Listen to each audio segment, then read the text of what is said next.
Ayer cuando empezamos en el comentario, hablábamos con respecto de el resumen breve de lo que habían sido los acontecimientos del fin de semana y yo les planteaba la posibilidad de asumir estas publicaciones y la información que genera la fuerza pública y el gobierno con, creo que con cierto nivel de prudencia, porque son cosas que ya las habíamos vivido antes con Lazo, cuando exhibían a los presos ahí semidesnudos, boca abajo, sometidos en un patio de las cárceles, con mucha presencia militar y policial en ese momento para la foto. Después de la foto, la fuerza pública sale de las cárceles y los privados de libertad nuevamente vuelven a ser los mandamases de estos espacios, ¿no? Y como les decía ayer en el comentario cuando arrancábamos, yo hacía referencia a lo que había sucedido la tarde y noche del domingo en Esmeraldas. Y recién ayer, fíjense que a esta hora estábamos haciendo el comentario, ¿no? 7:11 de la mañana, pero recién a las 15:30 el SNAI publicó un boletín en donde confirmaba la información que había circulado desde la tarde y noche anterior del domingo y que nosotros compartíamos con ustedes aquí durante horas de la mañana. Es decir, a través de un comunicado tardío, un día después de acontecidos todos estos hechos en la cárcel de Esmeraldas, el Servicio Nacional de Atención Integral a Personas Adultas Privadas de Libertad y Adolescentes Infractores de SNAI informa: el 14 de enero, es decir, el domingo, en el Centro de Privación de Libertad Esmeraldas número 2, se hizo un operativo de requisa con la participación de 1,000 efectivos de la Policía Nacional y 1,000 efectivos de Fuerzas Armadas, es decir, 2,000 hombres entre policías y militares estuvieron en la cárcel número 2 de Esmeraldas. Como resultado de esta inspección, se evidenció, y aquí el uso eufemístico de una palabra para evitar hablar de fuga, los señores del SNAI evidenciaron la evasión de 48 personas privadas de libertad. Es decir, 48 privados de libertad se habían fugado de la cárcel número 2 de Esmeraldas. Por medio de la activación de los protocolos de seguridad se logró la recaptura de 5 personas privadas de libertad. En la misma intervención se informa sobre el fallecimiento de una persona privada de libertad que estaba en ese centro. Se coordinó con la institución competente para determinar las causas de este suceso. El SNAI ratifica su compromiso con la seguridad y la frase típica, ¿no? Esa de, como la frase que utilizó el presidente el otro día al final de un video, que parece frase sacada de alguna película de Van Damme o de Sylvester Stallone, esa de ceder nunca, rendirse jamás, alguna cosa por el estilo. Con las mismas frases clichés terminan los comunicados de estas instituciones públicas, ¿no? Tardío comunicado, un día después de lo que había sucedido, y que era justamente lo que les planteábamos nosotros en la mañana, eso de asumir la información que provee el Estado y la fuerza pública con respecto de estos acontecimientos que ocurren en las cárceles, ¿no? Nos daría la impresión de que sí, de que la fuerza pública está tomando el control, pero resulta que 48 prisioneros o privados de libertad se les fugan. ¿Cómo puede ser posible? No estamos hablando de la fuga de 2, 3, 4, de 5 personas, estamos hablando de la fuga de casi 50 personas. ¿Por dónde se salen 50 personas de una cárcel sin que las autoridades se den cuenta? ¿Cómo? En serio que yo necesito tratar de comprender y de entender cómo es la dinámica y qué tipo de seguridad, de vigilancia es la que existe en las cárceles de este país, como para que se fuguen 50 personas para que evadan, ¿no? No es que se fugan según ellos, sino que hay la evasión, no la fuga, de 48 personas.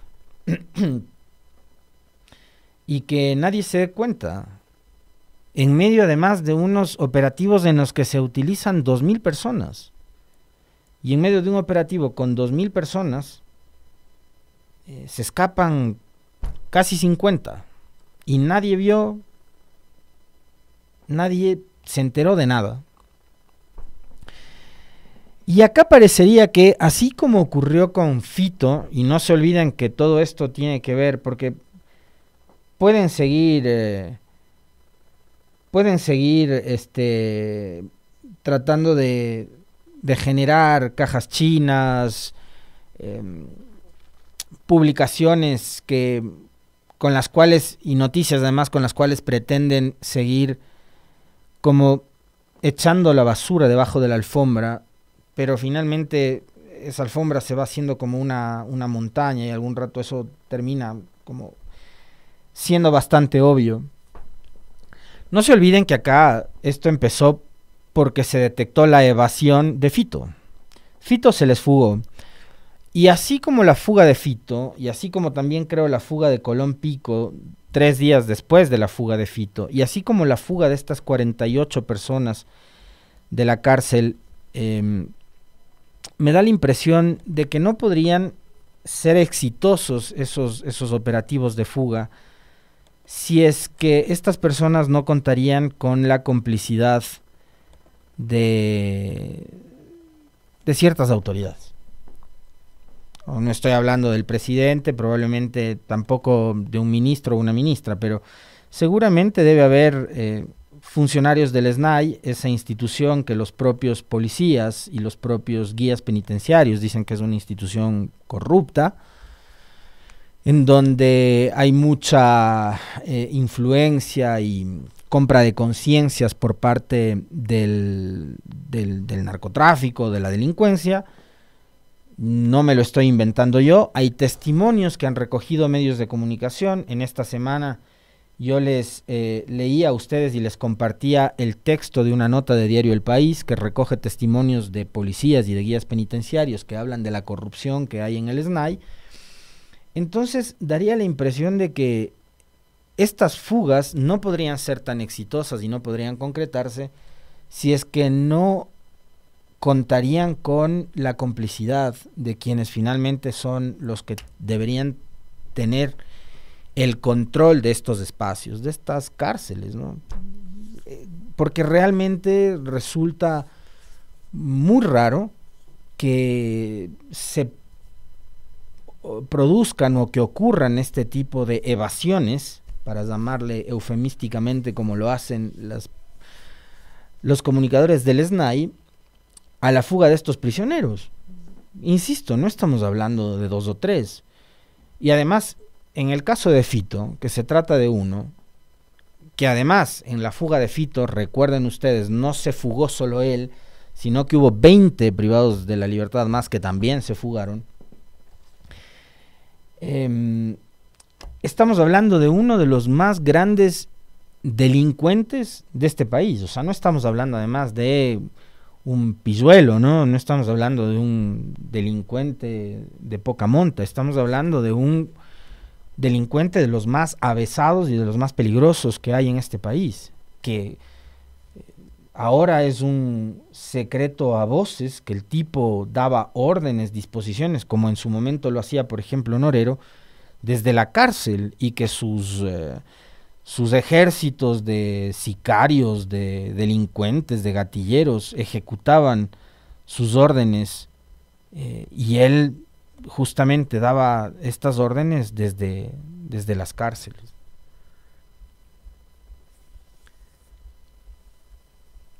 Hay otro tema relacionado con esto para seguir avanzando en el comentario también y no estancarnos en más de lo mismo y lo mismo, que tiene que ver con algunas publicaciones que hacen referencia a los supuestos resultados que a esta hora está arrojando todos estos operativos que ha montado la fuerza pública a lo largo y ancho del país para tratar de desarticular y de detener a los integrantes de estas 23 organizaciones criminales, hoy catalogadas y etiquetadas así por el gobierno como grupos terroristas.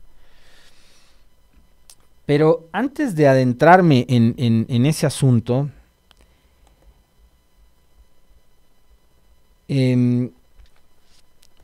quisiera plantearles a ustedes una inquietud que en realidad me da vueltas a la cabeza desde que empezó todo esto, y que ha sido como el gran pretexto para que además ahora desde el gobierno nos quieran convencer que todo lo que está pasando es parte de el denominado Plan Fénix.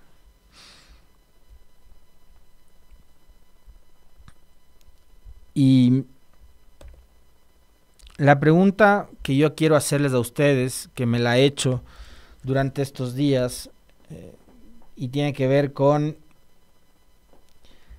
justamente la ejecución de estos operativos y la necesidad de sacar a los militares a las calles y todo lo que ha sucedido a partir de el inicio de este 2024, que ha sido bastante violento y un arranque de año realmente lamentable para el país, porque lejos de solucionarse la grave crisis de inseguridad que enfrenta el Ecuador, lo que ha pasado es nada más y nada menos que el asunto se ahondó, que se profundizó y que la gravedad de la crisis de seguridad en el Ecuador se fue convirtiendo en una gran bola de nieve que empezó a arrastrar a todo el mundo, ¿no? Y la pregunta que creo yo muchos nos hacemos, y yo me imagino que ustedes también, es si hubo alguna vez Plan Fénix. Y ese Plan Fénix, ¿de qué manera empezó a ejecutarse? Más allá de que hubo algún momento en que el presidente dijo que incluso el famoso caso Metástasis, ese que sacó adelante la fiscalía para detener a algunos personajes que estarían supuestamente mencionados o vinculados en el celular y las conversaciones de Leandro Norero, que es algo además que se viene supuestamente investigando desde octubre del 2022, en que el Norero fue asesinado en una de las cárceles de este país y donde, me imagino yo, obtuvieron el aparato celular y empezaron a generar investigaciones, ¿no? Entonces el presidente Noboa se empezó a atribuir el éxito, le hace éxito entre comillas, del famoso caso Metástasis, como parte del Plan Fénix. Pero según la señora fiscal, el caso Metástasis viene investigándose desde mucho tiempo atrás, desde antes de la mitad del 2023, en que Noboa simplemente no era presidente y que este gobierno todavía no estaba en funciones. Entonces, ese relato de que el Plan Fénix ya estaba en operación resulta realmente poco creíble. Ahora, el presidente Noboa, al frente del poder, todavía no cumple ni siquiera 2 meses. Estamos a 7 días de que el presidente complete una fase de 60 días al mando de este país. Creo que también podría resultar bastante injusto. Ojo, esta opinión es mía, no representa a nadie más. Es la opinión absolutamente subjetiva mía. Sería realmente injusto exigirle al presidente que en 2 meses solucione todos los problemas que heredó en este país. Eso sería realmente infantil. Sería una tontería exigirle que en 60 días o menos de 60 días el nuevo gobierno le dé al país un orden que no tuvo nunca durante el gobierno de Guillermo Lasso. Y que me parece tampoco lo tuvo durante el gobierno de Lenín Moreno, que es, si ustedes hacen un poco de memoria también, donde empiezan los conflictos internos en las cárceles, y esto es algo que lo vamos a conversar con alguien que conoce mucho sobre estos temas, que ha estudiado justamente la historia reciente de estos fenómenos en este país y que producto de eso también ha publicado libros con mucho rigor académico, como es el doctor Jorge Paladines. Con él lo vamos a conversar. Recordarán ustedes que una de las primeras masacres, de las probablemente más sangrientas, ayer yo les mencionaba aquello, fue en enero del 2021, cuando estábamos además en pleno proceso electoral, en plena campaña, en 2021. Y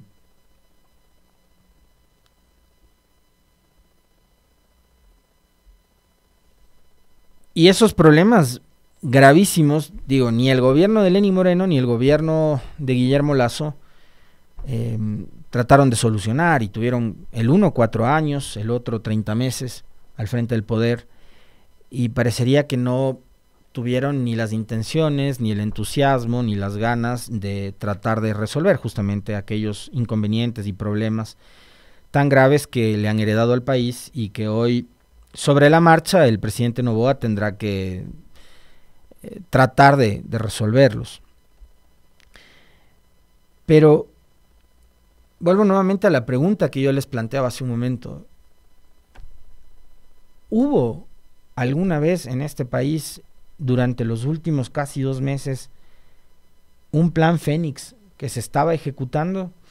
Si es así, me parece que el presidente Noboa debería decirle a los ecuatorianos, y debería decirnos a nosotros, a los que tenemos esas dudas, de qué manera se lo estaba ejecutando, más allá de pretender convencernos. A mí por lo menos eso no me convence, de que Metástasis era parte del plan Fénix, que él pudo haber colaborado con la labor de la fiscalía, poner los policías, poner los patrulleros, en fin, de acuerdo. Y además le tocaba, tenía que dar todo el apoyo logístico y de seguridad para que los fiscales de este país ejecuten el caso Metástasis y los operativos y allanamientos de esos días.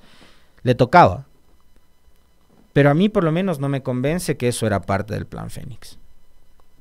Ahora, con todo el plan Fénix supuestamente en marcha, que además yo no tenía entendido que el plan Fénix incluía, por ejemplo, todo lo que está pasando hoy, y que nos demuestra además que ya no es tan necesaria la consulta popular, porque los militares están en las calles, los militares han entrado a las cárceles, los militares están apoyando, y de hecho a esta hora son los militares los que están liderando esta suerte de cruzada para dar seguridad y retomar el control de la situación en el país.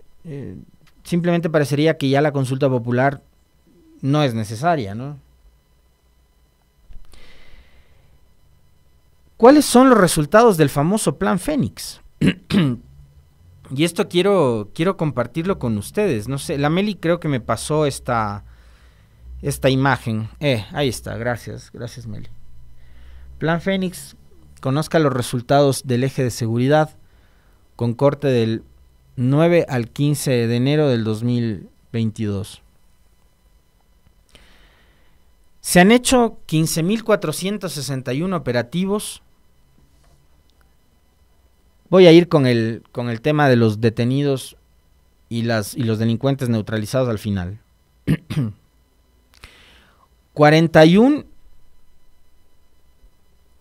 a ver, me cambiaste, 41 operaciones contra grupos terroristas, 27 personas privadas de la libertad recapturadas. ¿Cuántas más que se fugaron o evadieron los controles estarán todavía libres, no? Lamentablemente, dos policías fallecidos en cumplimiento de su deber. 11 policías que fueron secuestrados o retenidos han sido liberados, buena noticia. Personas detenidas por estos operativos, 1.534 personas detenidas, 158 por terrorismo y 5 terroristas abatidos. Estas 1.534 personas que han sido detenidas, ¿a dónde van a ir a parar? A las mismas cárceles de las que se han fugado Fito, Colón Pico y los 48 de Esmeraldas, a esas mismas cárceles de las que aparentemente el Estado todavía no tiene el control, es a donde están enviando a estos 1.534 detenidos. El sistema, uno de los más graves problemas que hay con respecto de la situación de inseguridad y que es parte del debate, de la discusión que existe en este momento, tiene que ver con el mantenimiento y el sostenimiento del sistema penitenciario del país, con casi 40.000 almas, que significa además que el Estado debe destinar recursos para su alimentación, para su salud y su estadía, llamémoslo así, dentro de las cárceles, ¿no? Eso también está en discusión. Entonces ahora, con respecto de los modelos penitenciarios y demás, hay muchas personas que plantean la posibilidad de que a los privados de libertad les pongan a trabajar en, por ejemplo, proyectos que tengan que ver con infraestructura y obra pública, en temas relacionados con la agricultura, que creo que es un asunto también para el debate, porque me da la impresión de, en ese caso, incluso para que puedan tener un nuevo oficio o puedan reinsertarse en la sociedad en algún momento, si es que logran rehabilitarse, si es que hubiese en este país un verdadero sistema de rehabilitación, me parecería lo ideal que los privados de libertad se conviertan en entes productivos, que puedan, como les decía, trabajar, qué sé yo, en el mantenimiento de la red vial estatal, por ejemplo, o en proyectos agrícolas, qué sé yo. Pero esas 1.500 y pico de personas que son detenidas van a un sistema penitenciario que está saturado, en donde los privados de libertad están hacinados. Y parecería que el Estado ecuatoriano lo que está haciendo es simplemente llenando cárceles que ya están hasta el tope de privados de libertad, con más delincuentes, y delincuentes además que yo no sé si es que terminan siendo tan peligrosos o estos terroristas que yo no sé si todos los 1.500 que han detenido son sicarios. Eso sí, deberían refundirse en la cárcel y además ser sentenciados. Si es que se comprueba que han participado en casos de sicariato, en atentados, en explosiones de bombas, etcétera, tienen que ser procesados y tienen que pagar una condena, por supuesto, pero ¿quién nos garantiza que las 1.500 personas detenidas, todas las 1.500, tienen el mismo nivel de violencia o tienen el mismo nivel de agresividad o han cometido delitos y crímenes con el mismo nivel de saña, ¿no? ¿Cómo podemos saber que las 1.500 personas son todos terroristas y delincuentes del nivel de Fito, de Colompico, qué sé yo? Pero esos son los resultados que a esta hora la fuerza pública, militares y policías exhiben con respecto de el famoso Plan Fénix. Acá tenemos más. 575 armas de fuego incautadas, 560 armas blancas incautadas, es decir, cuchillos, navajas, machetes, 12 alimentadoras, 13 embarcaciones aprehendidas. Eso sí me parece increíble que tengan 13 embarcaciones, pero estos delincuentes obviamente está demostrado que tienen muchos recursos. Pero eso también me llama la atención, sobre todo de esta lámina que ustedes están viendo. 478 explosivos incautados, 13.043 municiones incautadas, 367 vehículos recuperados. Me imagino yo que muchos de esos 367 vehículos deben ser robados y ojalá puedan sus propietarios recuperarlos. Pero esto, por ejemplo, sí me llama la atención. Y ahí digo, ¿están golpeando realmente a las mafias, a los grandes líderes de estos mini cárteles? No le muevas porque se me va a olvidar la cifra. $2.618 es el total del dinero que han logrado incautar. Y para enfrentar a estos, entre comillas, ejércitos, que tienen $2.600, es que a los ecuatorianos pretenden imponerles el incremento del IVA y lograr una recaudación que ha sido calculada por el ministro de Finanzas. Me da la impresión que al ojímetro en $1.020 millones como el costo de la guerra, porque ya le pusieron un costo a esta guerra, ¿no? Ya le pusieron un precio y un costo a esta guerra, que son $1.020 millones. El ministro de Finanzas ayer lo mencionó. ¿Qué cosas habrán valorado? Seguramente, no sé, el hecho de determinado número de operativos, con determinado número de personal militar, de vehículos, consumo de gasolina, el tema de la alimentación y cosas por el estilo, multiplicado por tanto tiempo. No sé ni cuánto tiempo va a durar esta guerra, no sé si va a durar un mes, 2, 3, 6 o un año. Yo no tengo idea cuánto va a durar la guerra con estas mafias, a las que les han incautado $2.600.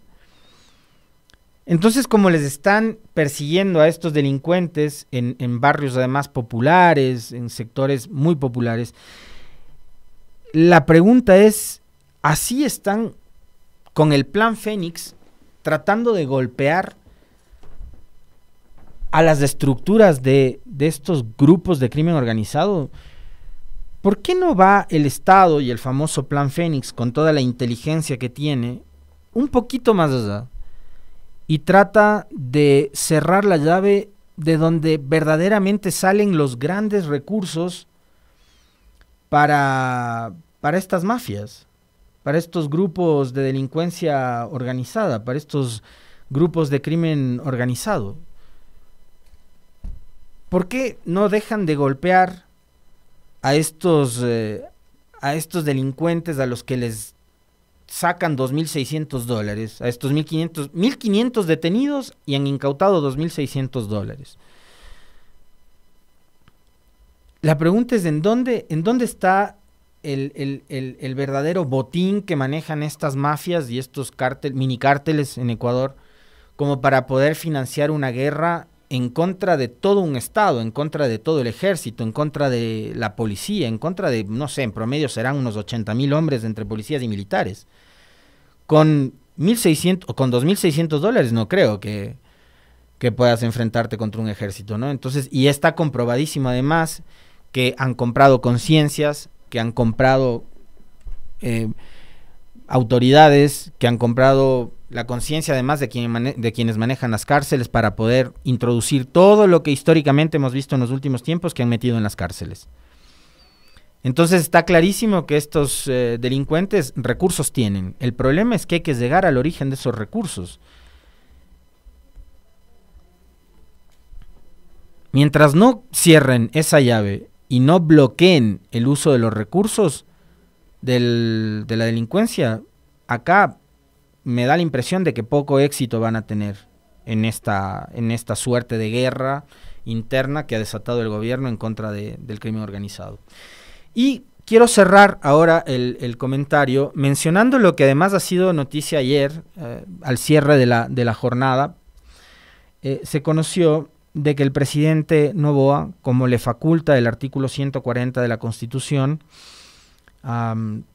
que cuando hay estado de conmoción interna o estado de excepción, más bien, creo que hay que ser más específico, estado de excepción, la Constitución le faculta al presidente a enviar más de un proyecto de ley económico urgente. Entonces, ha enviado un proyecto de ley el presidente a la Asamblea denominado Proyecto de Ley Orgánica de Urgencia Económica para la recuperación de activos de origen ilícito y transparencia en la contratación pública. Recuerden que hay un proyecto de ley económico urgente anterior que tendrá que ser tramitado por la Asamblea como plazo máximo hasta el 10 de febrero. Ahora llega uno nuevo que tendrá que ser tramitado hasta el 15 de febrero, ¿no?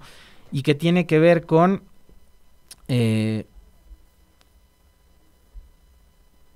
una norma que trata de ser, en teoría entendería así, como más rigurosa al momento de recuperar activos que sean de origen ilícito. Este proyecto, como está planteado, contiene 66 artículos y 2 disposiciones que son materia de análisis, ya se las voy a contar cuáles son, e incluye reformas a la Ley de Extinción de Dominio, Ley de Procuraduría General del Estado, Código Orgánico Integral Penal, Ley Orgánica del Sistema Nacional de Contratación Pública y Ley de Tenencia de Armas. En realidad, plantea cosas obvias de este proyecto de ley, como que, por ejemplo, con este tema relacionado con la recuperación de activos de origen ilícito a las personas que han obtenido viviendas, terrenos, cualquier tipo de bienes, producto de dinero relacionado en este caso, por ejemplo, con el narcotráfico. También puede ser la corrupción, por supuesto, el mal uso de dineros públicos. Estos bienes pasen a manos del Estado. Y ahí plantea obviedades de este proyecto, ¿no? Como que, por ejemplo, la UAFE haga lo que tiene que hacer, lo que ha tenido que hacer, pero que no lo ha hecho. La unidad de análisis financiero, que nos hemos preguntado durante todo este tiempo, desde el gobierno de Moreno, desde el gobierno de Lasso.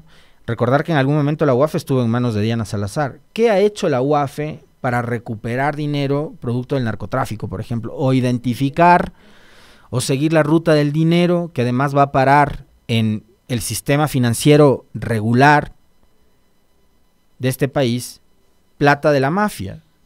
Y no estamos hablando de cuentas de $100, pues, o de $1,000, o de $10,000. Estamos hablando de cuentas que manejan miles de millones de dólares probablemente en este país, ¿no? Entonces sí plantea temas que son realmente obvios. Y ya seguramente iremos también profundizando en los próximos días en entrevistas y demás, pero hay algo que me llama poderosamente la atención y tiene que ver con el artículo 66 y las disposiciones, una general y una transitoria única de este proyecto de ley. Ley de fabricación, la reforma a la ley de fabricación, importación, exportación, comercialización y tenencia de armas, municiones, explosivos y accesorios. Artículo 66. Sustitúyase el artículo 18 de la ley de fabricación tal por el siguiente. Toda arma de fuego, munición, explosivo, esto es reforma al artículo 18 de la ley de fabricación de armas, ¿no? Toda arma de fuego, munición, explosivo, accesorio o materia prima cuya importación, introducción al país o tenencia no estuviese facultada por esta ley o se hubiese utilizado en delito flagrante será incautada, confiscada o decomisada y remitida al Departamento del Estado Mayor del Comando Conjunto de las Fuerzas Armadas. Disposición general única: todas las armas que fueran incautadas o confiscadas o decomisadas por autoridad competente en delito flagrante, de conformidad con el calibre y su utilidad, posterior al trámite correspondiente a cargo del Departamento de Estado Mayor del Comando Conjunto de las Fuerzas Armadas, serán destinadas a la Policía Nacional o Fuerzas Armadas para la seguridad interna del país. Disposición transitoria única, en términos de 30 días contados a partir de la entrada en vigencia de la presente ley. La Presidencia de la República reformará el reglamento a la ley de fabricación de armas, bla, bla, bla, con el fin de que las armas, municiones, explosivos y accesorios incautados, confiscados, decomisados o entregados voluntariamente, una vez que sean entregados al Comando Conjunto de las Fuerzas Armadas, se registren y mediante informe técnico se determine su uso para las Fuerzas Armadas o la Policía Nacional según sus características. Esto quiere decir, una vez más, que la consulta popular no es necesaria, porque una de las preguntas, recuerden ustedes, que planteaba en la consulta popular el presidente Noboa tenía que ver justamente con el destino que iban a tener las armas incautadas o decomisadas a la delincuencia. Y eso está incluido en las disposiciones generales y en el último artículo, el artículo 66 de este proyecto de ley económico urgente. Es decir, la consulta popular, una vez más, sería realmente inoficiosa si por medio de una reforma legal pueden mucho más rápido, en cuestión de un mes, el 15 de febrero próximo, tener vigente, por ejemplo, el uso de armas decomisadas de la delincuencia.